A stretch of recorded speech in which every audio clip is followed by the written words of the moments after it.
Mr. Speaker, the big question this week is, can we believe what the Prime Minister says? So let us start with his credibility gulf over the election. The Prime Minister was asked this: hand on heart, if the polls showed a 100-seat majority, would you still have called off the election? And he said yes. Does he expect anyone to believe that? And, Mr. Speaker, I will take no lectures from the Leader of the Opposition. This summer, I will take no lectures from the Leader of the Opposition, who this summer was for grammar schools, against them, and then for them again. Who was for VAT on airfares and then against it.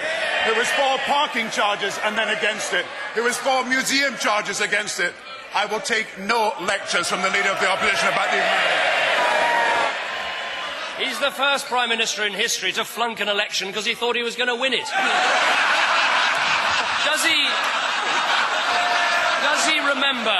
Does he remember writing this? It's in his best-selling book about courage.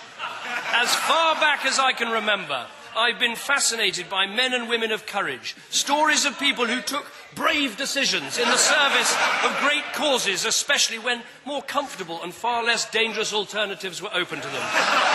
Does he realise what a phony he now looks? Has he found a single person who believes his excuses for cancelling the election? Mr. Speaker, he talks about a clamour for election. I looked at the Downing Street website this morning. Certainly there is a petition. There is a petition on the Downing Street website. Order. Allow the Prime Minister to answer. Prime Minister. Certainly there is a petition on the Downing Street website calling for an election. It is signed by 26 people. And not one of them are the Conservative front bench. And Mr. Speaker, we will govern in the interests of the people, and what matters to the people is the health service, education, housing, and we will govern to make housing, health and education better in this country. He's going to have to do better than that. Let's try another claim. Did the draft of the pre-budget report written before the Conservative Party conference include plans for the taxation of non-doms and the raising of inheritance tax? A simple question, yes or no? I think if he looks back to the summer and interviews given by the Chancellor, he talked about these very issues. And I may say, we have raised the exemption on inheritance tax on 10 occasions since 1997. We have dealt with tax avoidance in relation to non-domicile and non-resident on many occasions since 1997, and we are going to continue to take the right decisions for the country. Now, it's very interesting he's raised inheritance tax on non-domiciles, and I think we can have a detailed discussion of this over the next few weeks.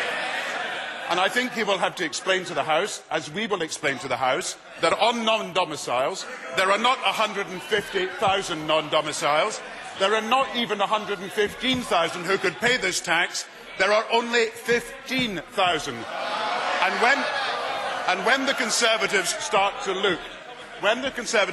look at the official figures, they will find they can only raise £650 million, not £3.5 billion as they claim.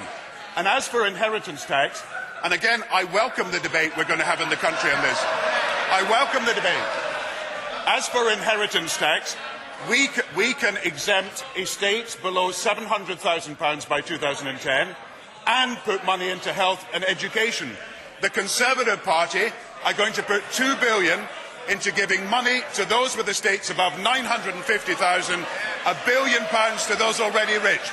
Now, when the debate is held in the country, people will choose our policies and reject theirs.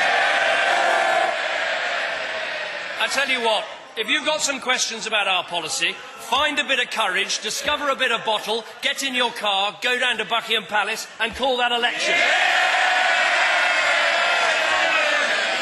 The Prime Minister now tells us he was planning to change the rules on inheritance tax and non-doms all along. He is treating the British people like fools. Next he'll be telling us how much he admires Margaret Thatcher.